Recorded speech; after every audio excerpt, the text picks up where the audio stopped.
প্রথম ব্যক্তি আল্লাহর কাছে হাত তুলে বলছে, রব্বুল আলামিন, আমার ঘরে বৃদ্ধা মা আছে, বৃদ্ধ বাবা আছে, আমি আমার মা বাবাকে এত বেশি প্রাধান্য দেই সকল ক্ষেত্রে, কোনোদিন বাপ মাকে খাবার না দিয়া সন্তানদের আমি খাবার খাওয়াই না, নিজেও খানা খাই না।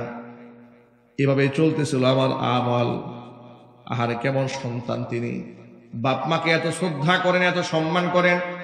তিনি বলেন, রব্বুল আলামিন, একদিন বাড়ি ফিরতে আমার দেরি হয়ে গেল। বাড়িতে এসে দেখি আমার বৃদ্ধা মা ঘুমায় পড়েছে, বাবাও ঘুমিয়ে পড়েছে। আমার সন্তানগুলা ক্ষুধার যন্ত্রণায় ছটফট ছটফট করছে। বাড়ি পৌঁছে যাওয়ার পরে আমার সন্তানেরা ক্ষুধার যন্ত্রণায় ছটফট করে আমাকে ডেকে বলল, আব্বাজান, দাদা দাদি যেহেতু আগে ঘুমিয়ে পড়েছে, আজকে আমাদেরকে খাবারটা আগে দেন। আমি নাসর বান্দা, খাবারটা দিলাম না। আমি আমার বাবা মার শিয়রে সারা রাত দুধের পেয়ালা নিয়ে দাঁড়িয়ে থাকলাম। আমার সন্তানেরা ছটফট করতে করতে আমার পায়ের কাছে ঘুমায় গেল, তারপরেও খাবার দিলাম না। সকালবেলা বাপ মার ঘুম ভেঙেছে, বাপ মাকে আগে খাবার দিয়েছি, এরপরে সন্তানদের মুখে খাবার তুলে দিয়েছি।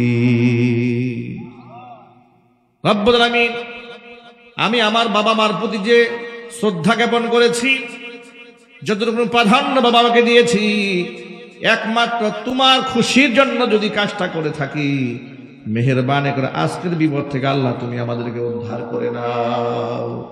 নবীজি বলেন, বান্দা দোয়া করতে দেরি হয়েছে, আল্লাহর কাছে দোয়া কবুল হতে দেরি হলো না, সাথে সাথে দোয়া মঞ্জুর হয়ে গেল।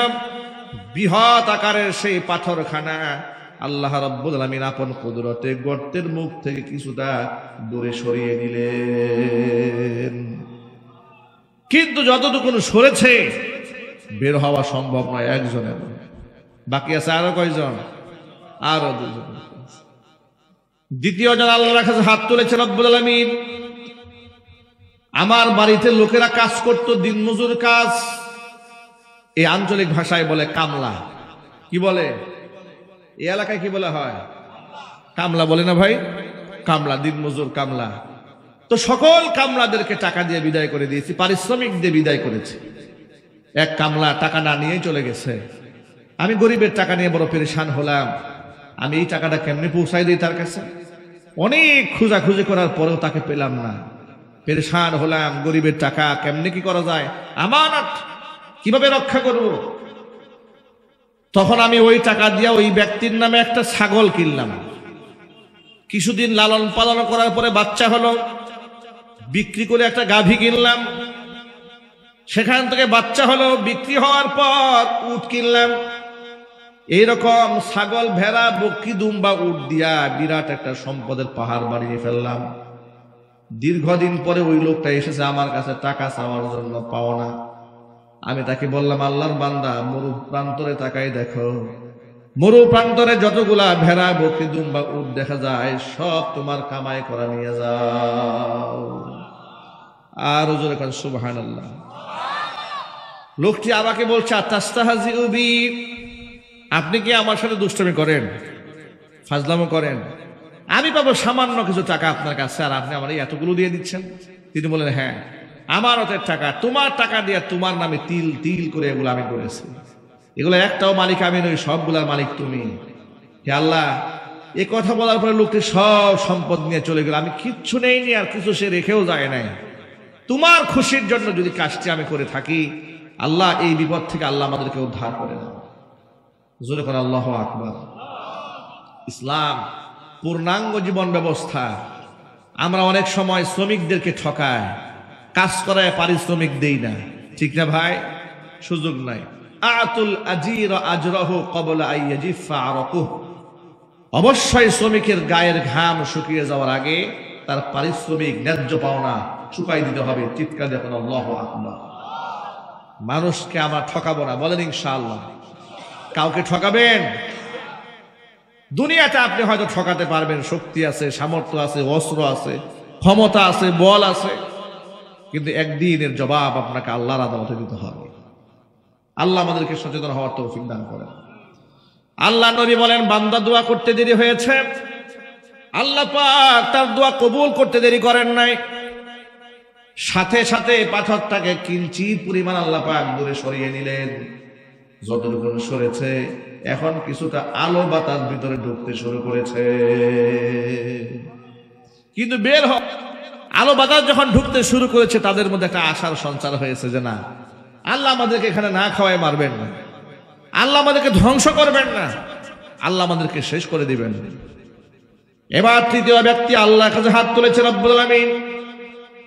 এই পয়েন্টটা যুবকরা এবং মা বোনরা খুব গুরুত্ব সহকারে শুনবেন, আপনাদের কষ্ট হচ্ছে না তো? তিনি বললেন, রব্বুল আলামিন, আমার এক সুন্দরী চাচাতো বোন ছিল, আমি তার প্রেমাসক্ত ছিলাম, বহুবার তাকে আমি কুপ্রস্তাব দিয়েছি, কিন্তু আমার বোনটা রাজি হয় নাই। ইতিমধ্যে এলাকার মধ্যে দুর্ভিক্ষ দেখা দিল, ক্ষেত খামারে ফসল নাই, মানুষের পেটে খাবার নাই, টাকা পয়সা নাই, অভাব অনটন দুর্ভিক্ষ এমন ভাবে দেখা দিল। আমার সেই বোনটি অসহায় হয়ে আমার বাড়িতে এসে সাহায্য চাইলো, কারণ আমি ধনী মানুষ। আমার কাছে সাহায্যের জন্য যখন হাত বাড়িয়ে দিয়েছে, ভাই, পরিবারের সদস্যরা বড় কষ্টে আছে, আপনি কিছু সহযোগিতা হাত বাড়াই দিলে আমরা পারিবারিকভাবে আমরা আপনার কাছে সারা জীবন ঋণগ্রস্ত হয়ে থাকবে, একটু সাহায্য করুন।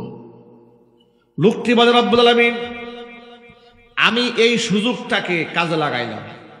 আমি তাকে বললাম, এতদিন পর্যন্ত যে প্রস্তাব তোমাকে দিয়েছি তুমি রাজি হও নাই, আমার দেওয়া প্রস্তাব তুমি গ্রহণ করলে আমি তোমাকে 100 স্বর্ণ মুদ্রা দেব। মেয়েটি পরিবারের সদস্যদের কথা চিন্তা করে রাজি হলো আমার কাজে। নাউজুবিল্লাহ করে আমি তাকে 100 স্বর্ণ মুদ্রা দিয়ে দিলাম। নির্ধারিত সময় যখন আমি তার সাথে মিলিত হতে গেলাম, আমি যখন একেবারে তার সান্নিধ্যে কাছে চলে গেলাম, এমন সময় আমার বোনটি আমাকে ডাক দিয়ে বলছে, ভাই, ইত্তাকিল্লাহ, তুমি আল্লাহকে ভয় করো। বিবাহ বহির্ভূত অবৈধ যৌন মিলন আল্লাহ তাআলা হারাম করেছেন, হারামকে তুমি হালাল বানিয়ে নিও না। জাহান্নামের আগুনকে ভয় করো, আল্লাহকে ভয় করো।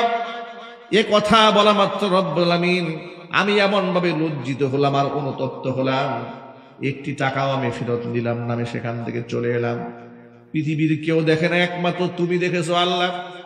একমাত্র তোমার ভয়ে যদি আমি সেদিন সেখান থেকে বের হয়ে এসে থাকি, আয় আল্লাহ তাআলা, আজকে যে বিপদগ্রস্ত হয়েছি, বিপদ থেকে তুমি আমাদেরকে উদ্ধার করে নাও। জোরে বলো সুবহানাল্লাহ।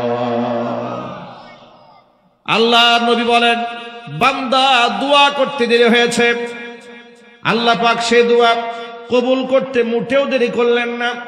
সাথে সাথে 3 জন ব্যক্তির দোয়া মঞ্জুর করে বিরাট আকারের সেই পাথরখানা গুহার মুখ থেকে আপন কুদরতে অপসারণ করে 3 জন ব্যক্তির জন্য মুক্তির রাস্তা আল্লাহ খুলে দিলেন।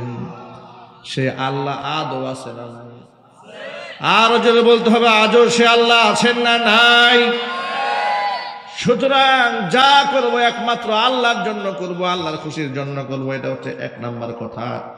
2 নাম্বার বক্তব্য হচ্ছে, বাবা মার প্রাধান্য সবার উপরে থাকতে হবে। 3 ব্যক্তির জন্য আল্লাহ তাআলা জান্নাতকে হারাম করেছেন। এর মধ্যে 2 নাম্বার হচ্ছে, পিতা মাতার অবাধ্য সন্তান যারা, তাদের জন্য আল্লাহর জান্নাত হারাম।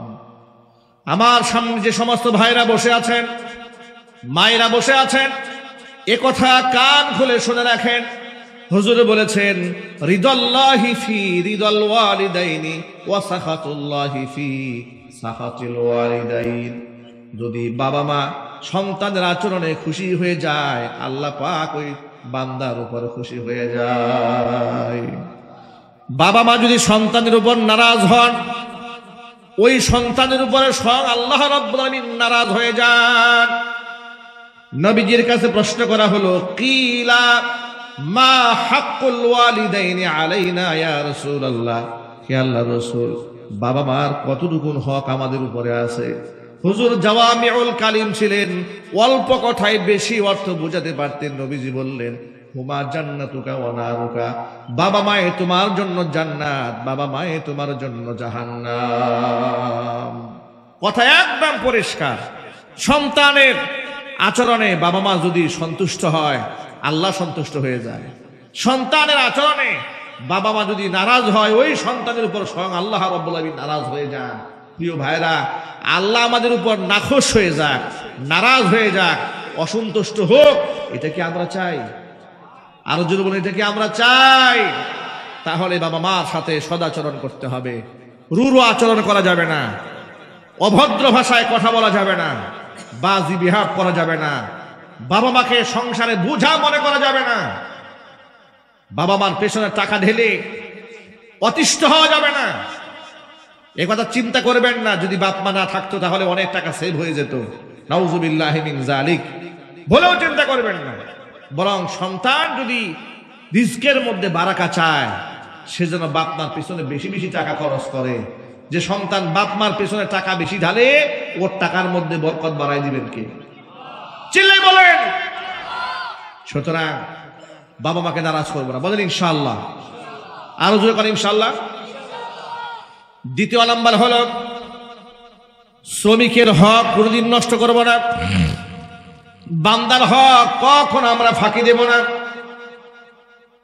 একজন মুজাহিদ আল্লাহর পথে জিহাদ করার পরে সে যদি শহীদ হয়ে যায়, কিয়ামতের দিন শহীদের কোনো হিসাব হবে না, শহীদদেরকে আল্লাহ বিনা হিসেবে জান্নাত দিয়ে দিবেন। এ কথা বলার পরে ওই মজলিসেই রাসূল পাক সাল্লাল্লাহু আলাইহি ওয়াসাল্লাম সাহাবীদেরকে বলেন, শোনো, এর সাথে একটা কথা অ্যাড করে নাও। এই মাত্র জিবরাইল এসে আমাকে বলে গেলেন, তবে হ্যাঁ, শহীদ যদি বান্দার হক নষ্ট করে গিয়ে থাকে, তাহলে কিয়ামতে শহীদকেও আল্লাহর আদালতে আসামি হয়ে যেতে হবে।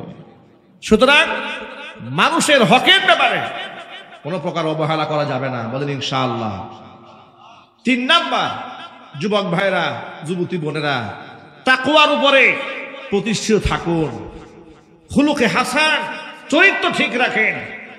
রাসূল পাক সাল্লাল্লাহু আলাইহি ওয়াসাল্লাম বলেছেন, মিজানের পাল্লায় যখন আমল নামা ওজন দেওয়া হবে, পৃথিবীর মধ্যে যত আমল আমরা করেছি, যেমন নামাজ, রোজা, হজ, যাকাত, দান, সাদাকা, ওয়াজ মাহফিল, তাফসীর মাহফিল, সবগুলা আমলকে আল্লাহ পাক একটা করে সূরত বানায়া আমল নামার মধ্যে উঠায় দিবেন।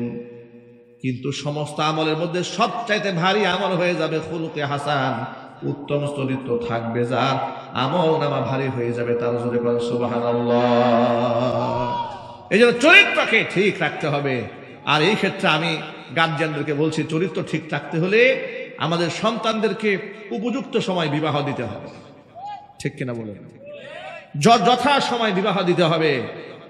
সন্তান ক্যারিয়ার করবে, নিজের পায়ে দাঁড়াবে, বহু টাকা ইনকাম করবে, বিদেশ থেকে বুড়া হয়ে বাড়ি ফিরে আসবে, এরপরে বিবাহ করাবো, এই ধরনের ধান্দা বন্ধ করে দেন। ছেলে বিসিএস ক্যাডার হবে, মেয়ে ডাক্তার হবে, ইঞ্জিনিয়ার হবে, প্রফেসর হবে, এরপরে বিবাহ হবে, এগুলা করবেন না। উপযুক্ত ছেলে পেয়েছেন, মেয়ে বিবাহ দিয়ে দেন। উপযুক্ত মেয়ে পেয়েছেন, ছেলেকে বিবাহ করিয়ে ফেলুন। নবী করিম সাল্লাল্লাহু আলাইহি ওয়াসাল্লাম বলেছেন, হযরত আলীকে ডেকে হুজুর বলেছেন, ইয়া আলী, সালাসাতুন লা তুআখিরহা, 3টা কাজে কখনো বিলম্ব করবে না। সালাসুন লা তুআখিরহা, 3টি কাজে কখনো বিলম্ব করবে না। 1 নাম্বার হচ্ছে as-সালাতু ইযা আনাত, নামাজের ওয়াক্ত যখন হয়ে যায় নামাজকে বিলম্ব করবে না। কাজের অজুহাত দেখাইয়া নামাজকে পিছায় রাখবে না। কাজের অজুহাত দেখায় কিন্তু আমরা নামাজকে পিছায় রাখি, ঠিক কিনা বলেন? লোকেরা মনে মনে ভাবে জোহর মাত্র 12টায় শুরু হয়েছে, 4টায় গিয়ে শেষ হবে। 1, 2, 3, 4, এখনো 4 ঘন্টা বাকি, সুতরাং একটু পরে পড়ি। ওই চিন্তা করবেন না। চিন্তা করতে গেলে ওয়াক্ত শেষ করে শয়তান নামাজ কাজা করে দিবে।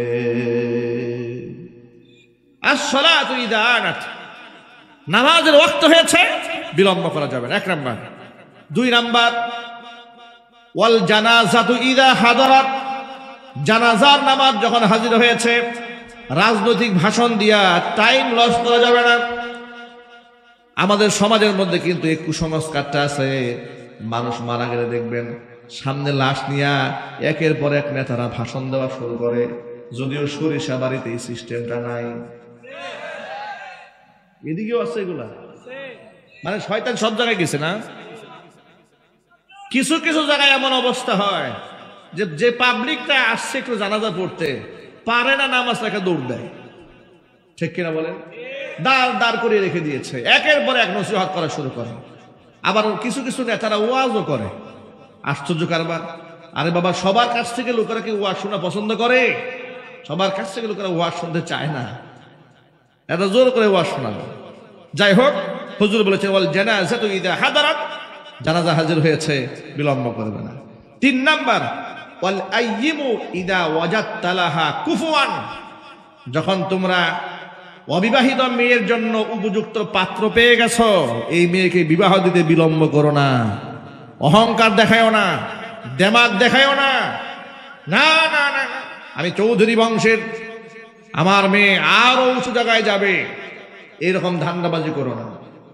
নবী করিম সাল্লাল্লাহু আলাইহি ওয়াসাল্লাম বলেছেন, তোমার মেয়ের বিবাহের পয়গাম যদি এমন ছেলের পক্ষ থেকে আসে যার ধার্মিকতায় তুমি সন্তুষ্ট, তাহলে ওই পয়গামকে না বলো না। সুবহানাল্লাহ বলেন। কথা কি মনে থাকবে ভাই ইনশাআল্লাহ? রাসূল বললেন, তোমার মেয়ের বিবাহের পয়গাম যদি এমন ছেলের পক্ষ থেকে আসে যার দিনদারিতায় তুমি সন্তুষ্ট, তাহলে এই থেকে তুমি না বলো না। দিনদারিতা যার মধ্যে যত বেশি, আল্লাহর কাছে তার মর্যাদা তত বেশি। যার মধ্যে দিনদারিতা নাই, তাকওয়া নাই, নামাজ নাই, পর্দাপুশিতা নাই, আল্লাহর ভয় নাই, কিছু নাই, টাকা আছে, সম্পদ আছে, ক্ষমতা আছে, আল্লাহর কাছে 4 পয়সার মূল্যটা, ঠিক কিনা ভাই? সুতরাং আল্লাহ তাআলা আমাদের সকলকে চরিত্রবান হওয়ার তৌফিক দান করেন। জোরে কোন আমিন। আমরা কি যুবক ভাইরা আমাদের চরিত্র ঠিক রাখতে পারবো না ইনশাআল্লাহ? এই জন্য গার্জিয়ানদেরকে বলছি, গার্জিয়ানরা, কোরআন মাজিদে আল্লাহ পাক বলেছেন ওয়া আনকিহুল আয়ামা মিনকুম, তোমরা তোমাদের অবিবাহিত ছেলে মেয়েদেরকে বিবাহ দিয়ে দাও। বিবাহ দেওয়ার সময় ছেলে যদি অর্থনৈতিক ইনকামটা একটু কমও থাকে, হতাশ হওয়ার কিছু নাই। ইয়াকুনু ফুকারা ইউগনিহিমুল্লাহু মিন ফাদলি, যদি অর্থনৈতিক অবস্থা একটু দুর্বল থাকে, সচ্ছলতা আল্লাহ পাক দান করবেন। আল্লাহু ওয়াসিউন আলিম, প্রশস্ত রিজকের মালিক কে? সব কিছু অবগত হন কে? আপনি যে আল্লাহর এক বান্দিকে ঘরের মধ্যে নিয়ে আসছেন, তাকে দেখভাল করার দায়িত্ব গ্রহণ করলেন, এটাকে আল্লাহ জানেন না? আল্লাহ পাক জানেন। আপনি যদি আপনার স্ত্রীকে, আরেকটা কথা বলি, বিবাহ করার সময় অবশ্যই যৌতুক প্রথা বন্ধ করে দিতে হবে। সরিষা বাড়ি থেকে যৌতুক চলে নাকি? হালাল না হারাম? চিল্লায় বলেন হালাল না হারাম? যারা যৌতুক চায় কিংবা যৌতুক চাওয়ার ধান্দা করে, তাদের সাথে আত্মীয়তা একদম ক্লোজ করে দেবে, ঠিক কিনা? বলবেন বিবাহের আগে তুমিও তালাক, তোমার 14 গোষ্ঠী তালাক, বিবাহের আগেই তালাক, ঠিক কিনা বলেন? কত লোভী মানুষ হলে সে ডিমান্ড করে বসে থাকে, এটা ডিমান্ডের জায়গা নয়। আল্লাহ তাআলা আমাদের সকলকে কথাগুলো বুঝার তৌফিক দান করেন। যে কথাগুলো আপনাদের সামনে উপস্থাপন করেছি, সবার আগে আল্লাহ তাআলা আমাকে, আমার ভাইদেরকে, আমার মা বোনদেরকে সকলকে আমল করার তৌফিক দান করেন। সকলে জোরে কোন আমিন।